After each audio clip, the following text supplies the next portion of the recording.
ये अतीत की बात नहीं है, वर्तमान की बात है। अब हम अलर्ट मोड पे हैं। कैसे कर रहे हो, क्या एंथ्रोपोलॉजिकल इनपुट है, क्या सोशियोलॉजिकल इनपुट है। महागठबंधन की बैठक के बाद मनोज झा ने कास्ट सेंसस पर भी बात की है। उनका साफ तौर पे कहना है कि जो कास्ट सेंसस हो रहा है उस पर जो है हमारी बड़ी जीत हुई है। हमारी जो मांग थी एक दशक से, उस मांग को पूरा किया गया है। हम लोग जो है जबरन अपनी मांग को पूरा करवाना जानते हैं। देश हित के लिए क्या जरूरी है, बिहार हित के लिए क्या जरूरी है, हमें पता है और अपनी मांगों को हम हमेशा उठाते रहेंगे। तो आइए सुनते हैं मनोज झा को महागठबंधन की बैठक के बाद किस प्रकार से अपनी बातों को रख रहे हैं। टिकवा रहे हैं, इसके लिए हमारा धन्यवाद तो करिए। जनता ये भी देख रही है। एक मिनट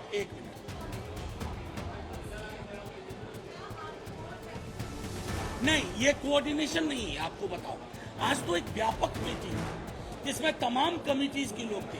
कोऑर्डिनेशन में हमारे कुछ साथी अलग अलग कमेटी में होंगे, उन पर भी काम चल रहा है।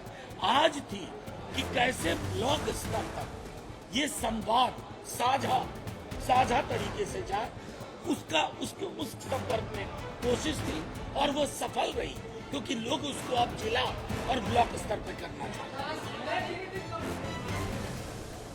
आपको पता चल जाएगा, आपके बगैर तो अफसाना अधूरा है।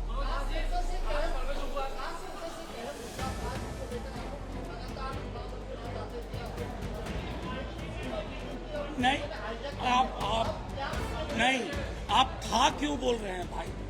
कास्ट सेंसस मुद्दा था, ये अतीत की बात नहीं है, वर्तमान की बात है। अब हम अलर्ट मोड पे हैं। कैसे कर रहे हो, क्या एंथ्रोपोलॉजिकल इनपुट है, क्या सोशियोलॉजिकल इनपुट है। और आंकड़े, एक बिहार के बड़े नेता कह रहे थे आंकड़े सार्वजनिक न किए जाए, तो क्या ड्राइंग रूम में फूल की तरह सजाने के लिए आंकड़े होंगे? आरक्षण का दायरा बढ़ेगा, जो गरीब परिवार है उनके लिए प्रेरित योजना है, प्रतिबद्ध योजना है। निजी क्षेत्र को लेकर के ध्यान साफ करना होगा सरकार को। ये सारी चीजें हैं। असेंबलीज और लोकसभा को लेकर के आपको डिलिमिटेशन के बाद रिविजिट करना होगा। तो ये अतीत में क्यों बोल रहे हैं? कास्ट सेंसस मुद्दा था, उनसे पूछिए जिन्होंने कहा था जहर फैलेगा। आज उस जहर को दवा बनाने की कोशिश कर रहे हैं, अब दवा हो गई।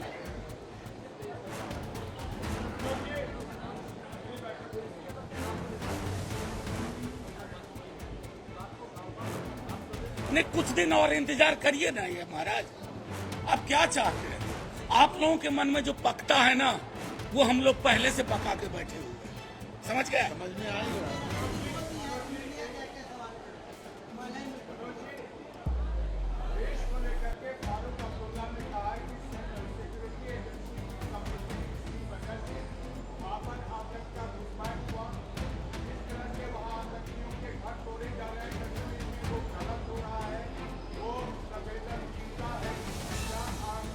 मैं सीधी सी बात कहता हूँ, आपके सवाल का पहला हिस्सा लेता हूँ और सिर्फ एक कहता हूँ, हमने आज इस मीटिंग की शुरुआत की पहलगाम के लोगों को श्रद्धांजलि जिनकी मौत हुई।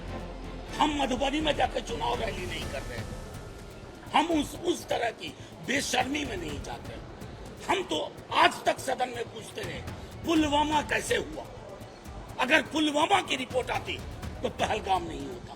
हमसे पूछोगे, अरे पूरा देश एक स्वर में बोल रहा है, पूरा देश एक स्वर में बोल रहा है, और आपका ट्विटर हैंडल क्या कर रहा है हम नहीं देख रहे। मतलब किसी की बयान के चेरी पिकिंग करके उत्पात मचाने से कुछ हासिल नहीं होगा। देश एक स्वर में सोचता है। हमारी राजनीतिक भिन्नताएं हैं, लेकिन इन मुद्दों पर हम नो कॉम्प्रोमाइज सिचुएशन में रहते हैं। तो आपने सुना मनोज झा किस प्रकार से अपनी बातों को रख रहे थे, बता रहे थे कि किस प्रकार से हमारी जो उपलब्धि है वो यही है कि हम लोग मिलकर चुनाव लड़ेंगे और जो है हमारा मेन मोटिव जो है एनडीए को चुनाव हराना है बिहार के अंदर में। तो अब देखना होगा, बैठक जो है समाप्त हो चुका है और मनोज झा ने अपनी बातों को रखने की कोशिश की है। दीक्षांत एडुटेक लाया है दीक्षांत ई लर्निंग ऐप। बने दीक्षांत का चैनल पार्टनर और अर्न करें लाखों रुपए प्रति महीने। चैनल पार्टनर बनने के लिए विजिट करें www.dikshans.com। हमारे YouTube चैनल को सब्सक्राइब और Facebook पेज को लाइक करना ना भूलें। धन्यवाद।